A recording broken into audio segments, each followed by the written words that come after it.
Jadi masuknya Islam itu dari peran Muhammad bin Qasim lewat yang ditunjuk oleh Hajjaj juga masuk di situ ya. Wilayah India Mm-mm. secara administrasi menjadi wilayah Islam dimulai dari situ. Mm-mm. Tapi kalau Islam mulai bersentuhan,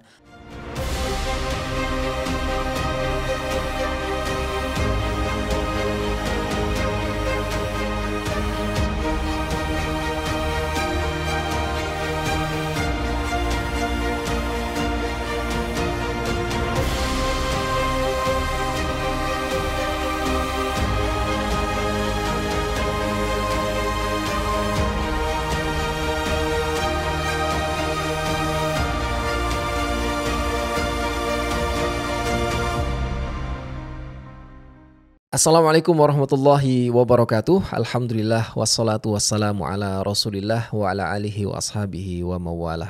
La haula wa la quwata illa billah wa ba'd. Senang sekali saya Umar El Rozi bisa kembali menyapa Sobat Sirah dimanapun Anda saat ini berada. Masih di channel Sirah TV, channel yang menyajikan kajian seputar Sirah Nabawiyah dan sejarah peradaban Islam. Dan seperti biasa masih diasuh oleh guru kita Ustadz Asep Sobari di sini. Assalamualaikum Ustadz. Waalaikumsalam. Khair Ustadz ya? Khair. Alhamdulillah. Masyaallah. Baik Ustadz ya. Ustadz, kita akan coba berbincang agak ke timur ya, dari pusat peradaban Islam Madinah saat itu. Kemudian kita menyinggung seputar India. Yang kalau hari ini kita kenal India ya, yang paling tenar Bollywoodnya Ustadz ya. Atau Bollywood Ustadz? Tergantung. Oh gitu, dari sudut pandang mana ya? Atau ada yang kenal nggak? Kalau sebut Bollywood ada sosok-sosok yang kenal nggak Ustadz? Oh, yang unik Bollywood itu bintang-bintang utamanya Muslim ya. Oh gitu. Loh, Shah Rukh Khan gitu. Salman Khan gitu kan, Amir Khan kan, Itu Muslim semua ya? Muslim lah gitu. Terus kemudian Nah itu artinya juga kan berarti peradaban Islam masih sangat ya ada sisa-sisa kalau tidak dibilang kental ya. Ustadz ya? Sebenarnya bisa dikatakan kental kah? Kental kalau menurut saya. Tapi kan dominan juga Hindu ya. Dari dulu. Dari dulu juga dominan Hindu. Tapi tetap Islamnya kuat kan. Dari dulu. Atau bangunan yang ikonik itu Taj Mahal. Itu kan secara bangunannya juga sangat-sangat. Dan itu dibangkitkan India sampai sekarang kan. Iya, masuk dalam padahal yang bangun kaum muslimin kan. Iya, itu heritage lah, bagian dari warisan peradaban yang diakui dunia kan. Dan jadi identitas India, makanya India serba susah tuh. Arsiteknya yang Islam atau memang semuanya pada masa keislaman? Oh, masa Islam lah, itu kan masa kesultanan Islam kan waktu itu yang membangun. Iya, iya. Gitu loh. Walaupun mayoritasnya tetap dari dulu pun dari awal mayoritasnya Hindu. Tetapi justru sejarah India belakangan sampai Inggris ya, itu kan Muslim sebenarnya. Artinya yang berkuasa itu Muslim, yang dominan itu Muslim. Jadi ketika Inggris itu datang ke India, mereka tuh berhadapan secara politik, secara kekuasaan dengan Muslim, bukan dengan Hindu pada dasarnya. Gitu. Ya, itu harus kita pahami, itu di situ sejarah Islam di India itu kuat sekali. Nah itu yang kita pengen tahu Ustadz. Bukan tentang Bollywood, bukan tentang perindavannya ya. Tapi kita perindavan saya malah nggak ngerti itu. Itu kayaknya baru-baru aja. Baru Ustadz.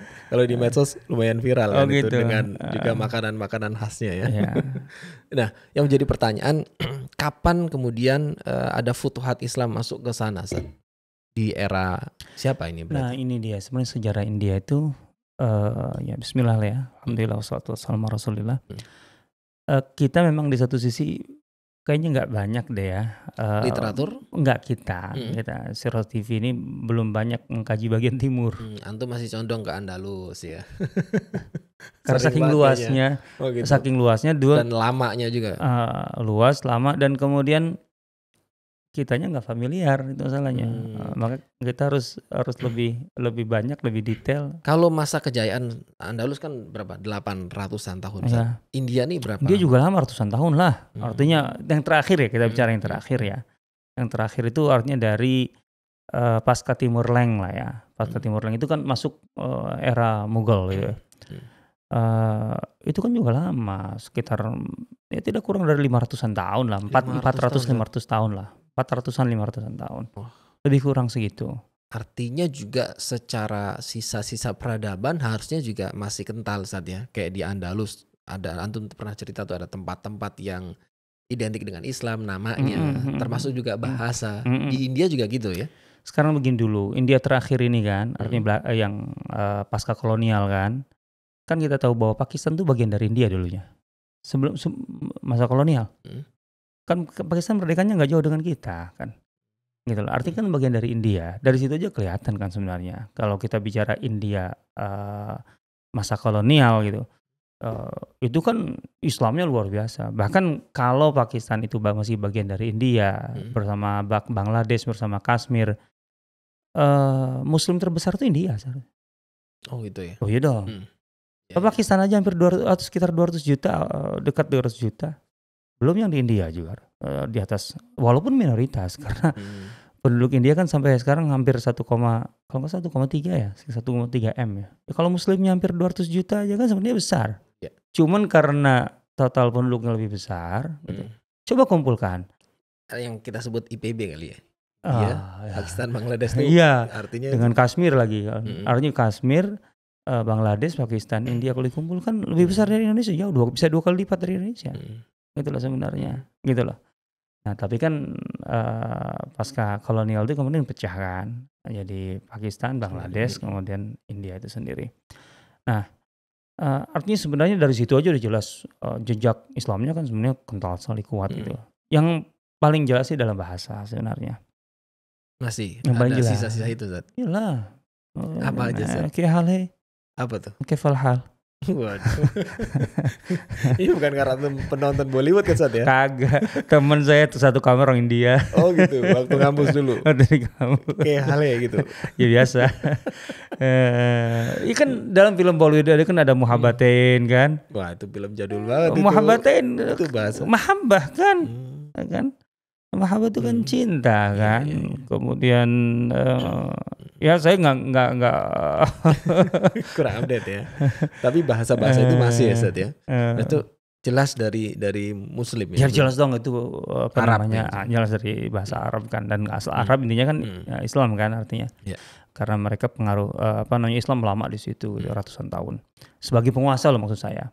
Sebagai penguasa ratusan tahun, dan itu pasti banyak pengaruhnya gitu. Nah, tapi tadi kita kembali ya, kita jarang mengungkap bagian timur ya. Kalau bagian timur itu dari utara Kaukasus gitu ya. Dari Asia Kecil, Kaukasus, kemudian juga tengah itu penting tuh. Soalnya ada jalur sutra gitu. Belum juga membahas. Tengah tuh mana aja berarti? Artinya kalau kita ambil jalur dari Syam sampai ini kan tengahnya kan Syam ya, yang lurus dengan Jazirah Arab itu otomatis ke Irak ya. Dari Irak kemudian tembus ke timur, Transoksania kan pernah cuman sekilas kalau nggak salah. Uzbek gitu ya. Kemudian Uzbekistan, kemudian apalagi Turkmenistan dan lain-lain lagi gitu ya. Intinya dari situ itu kan jalur sutra. Jalur sutra itu jalur peradaban kan. Sampai kemudian sebenarnya sampai ke Turkistan Timur, Uighur itu sampai sekarang kan. Uighur itu kan dari wajahnya juga nggak Cina-Cina banget kan. Karena sebenarnya campuran itu. India ya. Ya Arab. India, Arya, Iran, kemudian bisa juga dari Rusia, dari mana gitu, Turki, gitu loh. Campur semua di situ tuh tumbuk. Yang penting itu karena itu adalah jalur jalur sutra dulu gitu ya. Perdagangan yang menghubungkan ke Cina kan dari situ. Jadi sebenarnya dan Islam lama sekali menguasai jalur sutra itu. Lama sekali. Nah, ke selatan India nih, gitu ya. Kalau kita bicara India sebenarnya ada 3 fase besar. Kita besarnya aja ya. Islam di India dan sekitarnya. Itu pertama di era Futuhat awal, di masa Khulafaur Rasyidin sampai awal Bani Umayyah gitu ya. Masih di awal banget berarti saat itu. Oh saya sudah mulai bersentuhan sebenarnya. Di zaman siapa? Utsman? Dimulai zaman Umar. Dimulai zaman Umar gitu. Nanti ya, karena ada katanya dengan Qadisiyah sebenarnya. Nanti dulu. Kemudian nanti setelah itu fase berikutnya adalah fase Bani Umayyah. Fase Bani Umayyah itu penting karena mereka menjadikan kawasan India Raya lah atau apa istilahnya saat itu sebagai target besar mereka, gitu loh. Artinya ada upaya untuk menaklukkan wilayah itu dan kemudian betul-betul secara administrasi menjadi bagian dari wilayah Islam gitu ya, bukan sekedar serangan-serangan biasa. Ini yang saya baca sekilas ada peran Hajjaj bin Yusuf juga di Ya situ, Ustaz, ada ya? kan di masanya memang, di masanya. Dan itu ada alasan-alasan geopolitik dan sebagainya. Dan itu kemudian ya ini pembuka penting sebenarnya untuk kemudian sampai munculnya di masa Abbasiyah gitu. Ada kekuasaan Ghazna atau kerajaan Kesultanan Ghaznawi. Dan itu meliputi bagian dari India, enggak semua India tentu saja. Enggak meliputi bagian, dan ada pemimpin-pemimpin penting itu di situ di masa itu, dan itu ada perkembangan penting dalam peradaban kita di masa Daulah Ghaznawiyah itu. Itu yang disebut puncak peradaban di sana? Atau belum juga? Boleh lah gitu ya. Artinya dari berbagai aspeknya itu menonjol sekali gitu ya. Nah, baru setelah itu ketika otomatis lah semua sejarah Islam kurang lebih ada titik titik stucknya di masa Mongol lah kalau masalah kekuasaan ya. Mongol masuk kan semuanya jadi Mongol. Nah, termasuk kawasan itu juga gitu lah. Sampai kemudian dari Mongol ini ada yang masuk Islam kan, gitu ya. Baik itu dari utara di Golden Horde-nya di Berke Khan, sampai kemudian juga Timur Leng dengan segala kekacauannya kan dia Muslim, gitu loh. Ini yang nanti mulai juga bersinggungan dengan Turki, Ustaz. Iya, nah itu secara massa itu bersinggungan dengan Turki. Kan otomatis kan Mongol itu menghabisi Abbasiyah kan sebenarnya. Nah, di bagian utara gitu lah, itu kan Turki yang bangkit, Turki Utsmani maksudnya. Ertugrul. Kalau ngelihat serialnya jadi nyambung mana. Tapi kan kemudian di saat yang sama juga keturunan Mongol itu kemudian ada yang masuk Islam kan, ada yang masuk Islam, baik itu masyarakatnya ataupun elitnya gitu. Nah, kemudian dari segi kerajaan Timur Leng itu. Nah, Timur Leng kan yang berhadapan dengan Turki Utsmani kan. Ya kayak itu sejarah, sisi gelap dari sejarah kan. Dalam arti Muslim lawan Muslim akhirnya gitu kan, kekuasaan di zaman Bayazid ya kalau nggak salah. Kemudian, nah setelah periode ini baru masuk ke periode Mughal itu, yang kemudian ke India, artinya pusat kekuasaannya di India, dan itu Muslim, dan itu sampai kedatangan Inggris di India gitu loh. Jadi saya katakan tadi bahwa kehadiran kolonial atau penjajah dari Eropa itu ketika masuk ke India itu berhadapannya dengan kaum Muslim. Ya mirip dengan Nusantara lah. Kan di Nusantara juga demikian, ketika Portugis kemudian Belanda datang itu kan berhadapannya dengan kerajaan-kerajaan Islam. Kan itu sebenarnya gitu ya. Walaupun masalahnya kalau di India kan betul-betul mayoritas mutlaknya kan masih Hindu gitu. Ya. Jadi mereka tidak berhadapan dengan penguasa Hindu tapi penguasa Muslim yang ada di India gitulah. Nah, kita makanya dengan 3 fase besar tadi, saya rasa ya memang suatu ketika mungkin kita perlu angkat dalam ini ya, dalam tiap fase tadi dibahas. Ya, sebagaimana dulu Andalus kita bahas ya. Ya kayaknya rasanya nggak fair banget kalau India juga kita bahas gitu, atau bagian timur gitu ya. Ya mungkin kita perlulah suatu ketika kelas webinar tentang perkembangan Islam di India seperti apa, sampai kemudian ya kalau masa pasca kolonial lah gitu ya. Boleh itu, Ustaz, biar penikmat Bollywood juga punya gambaran Muslim sana ya. Kenapa yang nempel Bollywood? Iya, karena di kita nih bahkan sampai ada kalimat yang beredar nih ya, orang-orang laki-laki yang pecinta Bollywood itu biasanya romantis katanya. Oh yang bener aja. Iya benar Ustaz. Karena ya tayangannya gitu kan, seputar cinta-cinta aja. Padahal di sana juga harusnya ada tadi ya peradaban Islam yang itu perlu kita kaji, Ustaz ya. Ya, dan sejarahnya yang penting. Dan dalam bahasanya ya, kalau bahasa Pakistan kan jelas ya, Urdu itu kan masih sampai aksaranya, tulisannya pun juga masih jelas ke Arab kan. Ya. Tapi kan kalau yang India kan enggak gitu ya, ke Sanskerta ya, kayak gitulah, saya nggak tahu itu nama aslinya apa. Tapi intinya, tapi dalam pengucapan pelafalan masih banyak kosakata Arab ke Arab gitu ya. Ya masih lah ya. Kan itu kan lahjah mereka atau lidah mereka yang memang tidak bisa mengucapkan sama persis. Nah, ada satu buku yang bisa saya rekomendasikan dulu ya untuk memahami hubungan antara India dan Islam. Gitu, yang ditulis oleh seorang Muslim India gitu loh, maksudnya Muslim yang lahir di India gitu. Sayyid Sulaiman An-Nadawi, beliau menulis. Lalu ada An-Nadawi ya, Ustaz? Ya, An-Nadawi berarti kan ulama yang kita kenal begitu ya? Ya, karena kan di India itu di Lucknow itu ada satu perguruan Islam yang sangat kuat sekali sampai hari ini pun di Lucknow itu Nadwatul Ulama gitu loh. Oh, itu termasuk pusat keilmuan India sampai hari ini, dan Islam. Itu ulama-ulama besar pernah dilahirkan di situ. Termasuk buku sirah yang juga Abul Hasan Al-Nadawi. Iya. Dari situ berarti. Iya, beliau dari situ. An-Nadawi itu artinya kurang lebih orang-orang Nadwatul Ulama. Kalau yang populer juga Syekh Sofiur Rahman itu dari situ juga. Dari India tapi bukan dari Nadawi, dari Nadwatul Ulama. Dari saya lupa Benares atau dari mana gitu, dari universitas yang lain gitu ya. Nah, kalau ulama itu mungkin sisi lain yang harus kita bahas gitu. Ulama India tuh dan bahkan ilmu hadis pernah begitu kuat di India.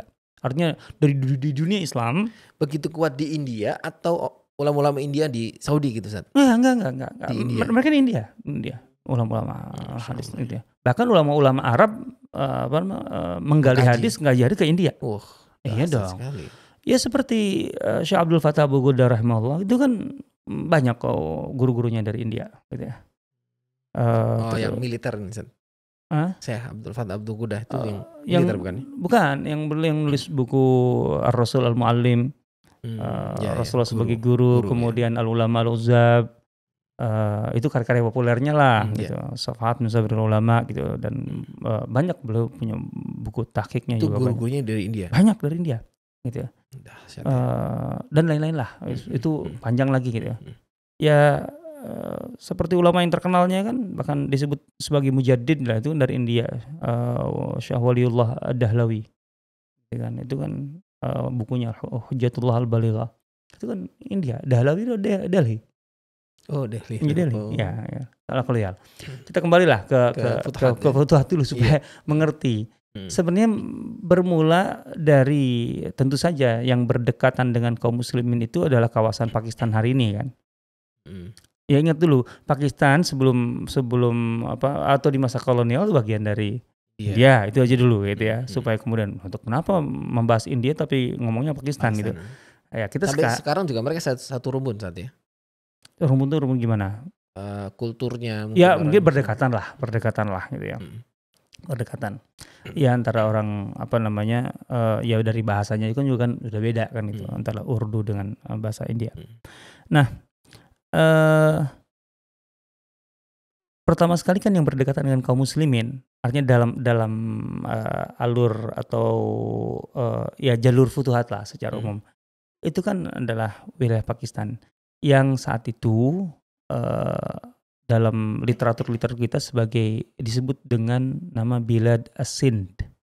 Sind gitu ya. Makanya kan ada Sind, ada Hind gitu lah.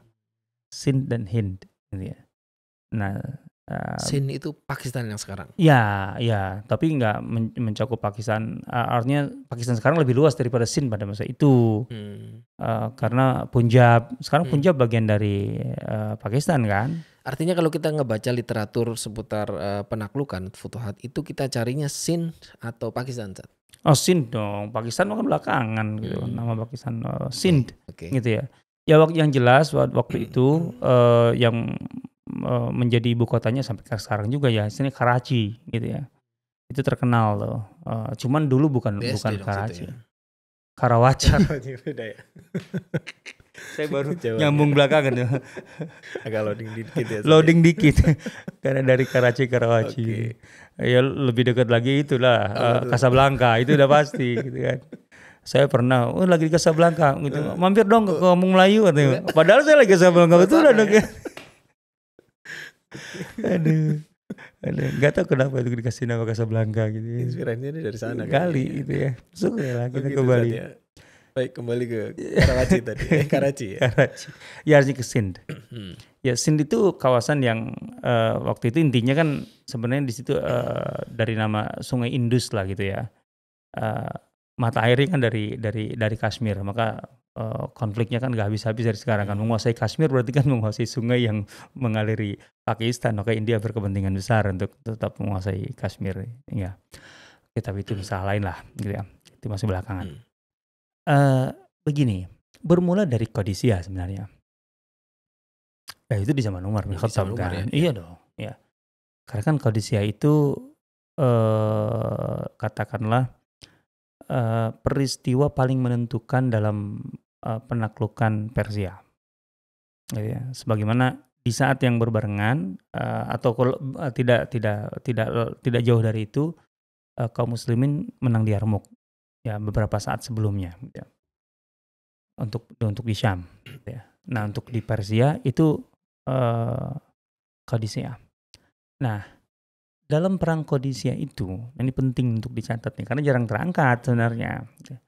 Kisra Persia itu dan Qadisiyah dengan rangkaiannya ya. Dari Qadisiyah itu kan sampai ke Nahawan. Gitu ya. Rangkaiannya nih. Ini enggak berhenti. Betul Qadisiyah itu penggedornya gitu. Tapi kemudian rangkaiannya sampai ke Nahawan. Itu kan Persia terus kalah kan. Kalah besar di Qadisiyah, kemudian juga kalah di Nahawan. Kisra, Raja Persia itu gitulah waktu itu meminta bantuan dari banyak pihak. Jadi sebenarnya pasukan mereka itu bukan hanya pasukan asli Persia dan Arab yang pro mereka, gitu ya. Tapi sebenarnya mereka sudah juga menghubungi Turki, etnik Turki gitu ya, yang ada di Uzbekistan. Penguasanya kan Turki itu. Dengan Sind. Gitu loh. Jadi mereka sudah sampai sejauh itu untuk menghadapi kaum muslimin gitu loh. Sehingga begitu Persia jatuh di tangan kaum muslimin kan ini semakin kekuatan Persia semakin mundur gitu. Artinya semakin mundur itu mereka semakin dekat, semakin lekat, bergabung gitu kurang lebih gitu ya. Dengan sekutunya selama ini, baik itu di Turki atau di Uzbek maksud saya, dengan di Sind gitu loh. Dan ini kalau dibiarkan itu statusnya sekutu bukan di bawah. Nah, sekutu gitu ya. Okay. Ya bisa kepentingan politik bisa, ekonomi bisa, itu sih sangat bisa lah, semua itu bisa dikait-kaitkan kan. Itu kan gampang. Yang dekat aja kayak Khaybar aja kan gitu kan. Kepentingannya apa? Membiayai perang Ahzab kan gitu. Alasannya apa kemudian Ghatafan mau? Karena alasan ekonomi lebih gitu ya. Alasan ekonomi. Nah, yang lebih menonjolnya. Begitu juga yang biasalah persekutuan lah kayak sekarang gitu ya. NATO itu kan apa kepentingannya gitu. Negara-negara Eropa kan babak belur sebenarnya gara-gara Amerikanya masih kekeh melawan Rusia kayak hari ini gitu. Ala kulihal. Itu biasalah gitu. Nggak mesti karena di bawah kekuasaan Persia maka mereka kemudian mau gitu. Ya ini masalah untung rugi lah, bargaining. Tapi yang penting di kacamata kaum muslimin ini berbahaya ketika jelas secara nyata gitu loh. Ancaman mereka itu atau ancaman yang mereka dapat itu dari Persia. Sementara Persia bersekutu dengan Sind dan Uzbek kan. Maka kemudian Uzbek itu kan dulu dan seterusnya itu disebut bilad ma wara'an nahar. Gitu ya. Dalam geografi Islam dulu yang klasik. Artinya negeri-negeri di seberang sungai. Di seberang sungai itu karena nggak kebayang oleh kaum muslimin saat itu gitu loh, terlalu jauh gitu loh. Tapi akhirnya kan mau tidak mau karena Persia sudah di tangan kaum muslimin, kemudian itu mereka menjadi bahaya, menjadi ancaman, artinya ya bersentuhan juga artinya. Nah begitu juga dengan ke selatan gitu loh. Kan ini kalau petanya tuh ke selatan itu. Yeah. Turun dari Efrat, Tigris itu turun ini gitu loh ke selatan gitu. Kaum muslimin sendiri kan memang berkepentingan di sisi lain ya. Kalau kita lihat dari Laut Arab nih, kan itu wilayah Jazirah Arab dari sejak Oman. Kalau sekarang tuh Oman, Bahrain, Qatar, Emirat, Saudi, Kuwait kan di bagian barat Teluk Arab, kan seberangnya mereka. Seberangnya itu kan dulu Persia gitu, kemudian ke bawahnya kan India, kan gitu. Ya sekarang Pakistan India, iya. Pakistan India kan gitu kemudian, kan gitu. Nah, dari situ makanya kemudian artinya ada persoalan dari laut juga dari darat gitu loh. Jadi India itu dengan kekuatannya pada saat itu membantu dari laut dan dari darat secara militer dan ekonomi. Gitu loh kepada Persia. Persia ya. Dan ini artinya harus dihadapi. Maka kemudian disebutkan bahwa sebenarnya penetrasi pasukan di masa Umar tidak hanya di laut. Sebenarnya penetrasi pasukan Umar, katakanlah kalaupun tidak disebut misi perang tapi misi patrolinya itu sampai ke dekat Mumbai. Bombay hari ini sampai ke situ sejak di zaman Umar bin Khattab. Itulah. Itu menunjukkan pentingnya ini karena ya bagian pesisir bagian barat dari Teluk Arab akan terancam ketika mereka yang di sebelah sananya memusuhi kan. Bagaimana kemudian meredam ini potensi ini, itu ancaman ini. Maka dari awal kemudian bersentuhan. Artinya begitu Persia kurang lebih sudah bisa dipegang, itulah. Artinya wilayah Persia sudah menjadi bagian wilayah Islam, secara administrasi wilayah Islam, maka mulai ada pasukan-pasukan yang dikirim ke kawasan Sindh, gitu loh. Kawasan Sindh itu berarti Pakistan dulu gitu. Nah, kawasan Sindh ini bukan berarti memang target akhir karena kalau kita bicara saat itu Sindh, sebenarnya mereka dalam banyak hal nyambung dengan India kan. Gitu ya. Sehingga kaum muslimin dalam peta lama, kaum muslimin peta klasik gitu, Sindh itu disebut dengan istilah Saghr al-Hind. Jadi bentengnya India. Gitu loh. Karena untuk India menjadikan saat itu belum ada nama India dalam arti India kayak sekarang gitu ya. Karena masing-masing kalau menurut Sayyid Sulaiman Nadawi gitu, masing-masing wilayah yang ada yang disebut sekarang India itu ada namanya masing-masing gitu loh. Saat itu belum ada satu nama India, Hind gitu loh. Hind itu nggak ada. Gitu ya. Walaupun kemudian ya mulai populer di bagian wilayah itu ada yang disebut dengan Hind gitu ya. Hindu, Hind gitu ya. Dan orang Arab juga karena hubungan dagangnya begitu dekat dari sejak jahiliyah kan. Makanya nama Hindun itu juga dari situ gitu loh sebenarnya. Jadi mereka suka dengan nama itu, maka dipakai Hind. Kan di zaman Rasulullah sudah dikenal kok yang disebut dengan Saif Hindi, pedang India. Artinya pedang yang dibuat dari India itu terkenal, termasuk pedang yang favorit lah gitu ya, yang dipakai dalam peperangan-peperangan orang Arab itu. Karena mungkin kualitasnya bagus dari dulu ya. Dan sampai hari ini kan India dengan jadi orang Quraisy zaman Nabi pun sudah berhubungan jelas lah. Emangnya kalau minyak parfum misk dari mana? Kan dari kawasan itu, dari kawasan Himalaya, Nepal, India, Cina. Misk itu. Yang didagangkan di Arab. Emang dari sana waktu itu. Karena dari Rusa misk. Gitu lah. Kan dari Rusa itu bahannya. Gitu. Yang ada di pegunungan-pegunungan tinggi yang ada di sana. Gitu ya. Kalau kuliah itu sudah terkenal sekali lah. Nama Hind itu ada banyak dalam komoditas lah gitu ya sebenarnya. Itu sudah lekat, sudah kuat sekali gitu ya. Secara dagang. Tapi kan sekarang kita bicara secara politik gitu. Mereka ini menjadi ancaman betul. Makanya kemudian kaum muslimin betul-betul membidik Sindh ini. Cuman saat itu baru pada tahap nyerang balik gitu ya. Sampai kemudian yaitu di masa Umar, masa Utsman, masa Ali bahkan. Di masa Ali ada serangan. Nah itu juga data menarik. Karena kan kalau kita bicara tentang masa Ali bin Abi Thalib, itu kita cenderung bicara tentang masalah konflik internal. Iya. Padahal sebenarnya ada pasukan kaum muslimin yang di daerah situ, itu sampai menyerang ke Sindh, ke Pakistan. Menarik ya. Maksudnya di internal juga konflik, tapi bisa futuhat ya. Tetap ada gitu ya. Tapi memang kaum muslimin belum berhasil menguasai wilayah itu gitu. Baru nanti di zaman Bani Umayyah. Tepatnya di zaman Walid bin Abdul Malik. Itu tahun 90-an. Mulai fokus ke Sindh gitu. Ya, betul-betul fokus. Karena kan kurang lebih di zaman Walid bin Abdul Malik itu masalah internal, saya tidak katakan ideal, tapi katakanlah normal. Normal itu tidak ada gejolak yang terlalu berarti. Dan kemudian di sisi lain, waktu itu kan gubernur Irak itu kan Hajjaj bin Yusuf As-Saqafi kan. Ini nama yang sangat terkenal populer ya. Ya, tapi dia punya jasa di sini memang. Ya. Karena dia melihat menjadi ancaman politik yang sangat luar biasa ini. Ada kerjasama Sindh dengan etnik Turki dan lain sebagainya. Itu bisa menjadi ancaman secara politik, bisa menjadi ancaman. Maka udahlah kalau gitu taklukkan saja Sindh ini. Maka dia mengangkat keponakannya, ya, Muhammad bin Qasim As-Saqafi. Nah, yang menarik memang walaupun sama-sama keluarga gitu ya, artinya Saqafi gitu ya. Tapi Muhammad bin Qasim itu secara karakter berbeda dengan Hajjaj. Beda. Itu yang menarik, beda karakternya. Dia memang satu sisi Hajjaj ini keluargaku kan gitu. Di sisi lain Muhammad bin Qasim itu sangat prestisius.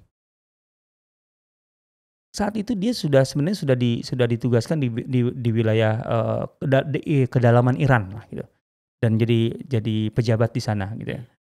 Artinya pejabat militer sekaligus pejabat administrasi di Faris. Di bawah Hajjaj berarti. Jelas dong, karena Irak seluruhnya ke timur itu di bawah Hajjaj, pemimpin besarnya. Ya sebenarnya kalau sekarang berapa negara itu di bawah Hajjaj itu. Dan statusnya gubernur. Gubernur. Nah, Muhammad bin Qasim itu keluarga tapi memang prestisius. Usianya baru 27 tahun. Dan dia termasuk ibarat kata racing star yang ya mungkin kurang tepat kalau tidak pernah terkalahkan, dalam arti pokoknya selalu menang lah gitu bahasa lainnya, hampir tidak terkalahkan. Dan memang bukan sekedar hebat dalam bertempur tapi juga dalam administrasi.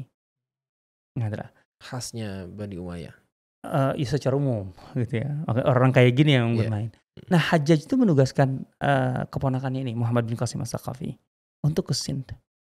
Dan di usia 27 tahun itu betul-betul dia bisa menguasai Sindh dari ujung ke ujung.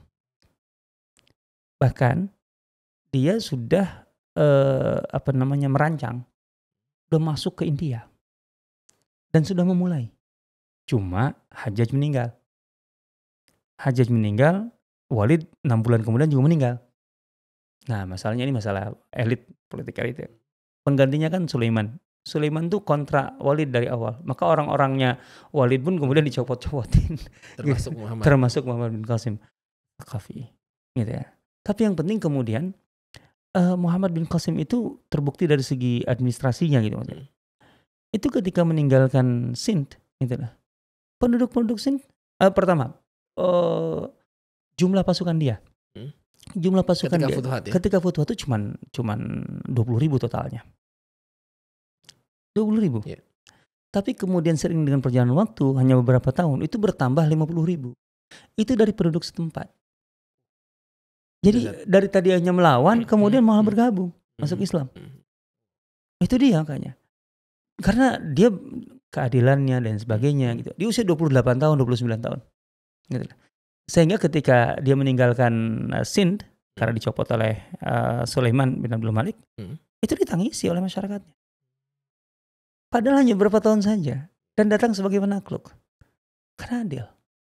Gitu. Ini menarik juga sisi ini gitu. Walaupun sama-sama Saqafi dan ditugaskan Saqafi bukan. Jadi Hajjaj oke lah, kita tahu bejatnya Hajjaj gitu. Tapi bukan berarti dia juga berarti semua yang diangkatnya orang bejat gitu. Nggak mesti. Dia cukup rasional dalam hal ini. Oke lah, ini ada sisi emosional, ini keluarga gitu. Tapi memang dia orang luar biasa gitu. Kompetensinya tinggi. Bukan ada lagi. Ya di usia belum 30 tahun sudah sampai tahap itu dan prestasinya. Nah, dari sinilah kemudian bisa dikatakan bibit dari yang ditanam di tanah ya sekarang Pakistan ya gitu ya. Yang kemudian juga merambah ke India otomatis gitu ya. Itu ditanam oleh orang seperti ini gitu. Jadi, ya ini bibit unggul kan. Sehingga kemudian dari waktu ke waktu terus berkembang. Oke lah, pasti ada gejolak. Dalam arti ketika ditinggalkan pasti sempat gejolaknya. Tapi kemudian kan yang sudah ada terus bertahan. Dia mendatangkan banyak ulama ke kawasan Sindh. Gitu loh. Sehingga kemudian kan dalam literatur kita juga kita akan menemui As-Sindi. As-Sindi itu artinya ulama yang berasal dari Sindh. Dan itu tidak sedikit. Gitu loh. Itu menunjukkan bahwa memang proses katakan islamisasi gitu. Bukan sekedar penaklukan. Itu berjalan begitu kuat. Gitu loh. Ini berarti masanya kalau ulama tuh berarti Tabi'in atau Tabi'in dong. Tabi'in ya Ustaz ya? Tabi'in. Ini tabi'in di generasi tabi'in. Itu yang terjadi. Nah, dari sinilah kemudian sebenarnya ini modal untuk perkembangan wilayah Sind dan Hind dan India gitu loh. Secara keseluruhan kan kemudian kita kenalnya sebagai India gitu. Ada masa-masa berikutnya.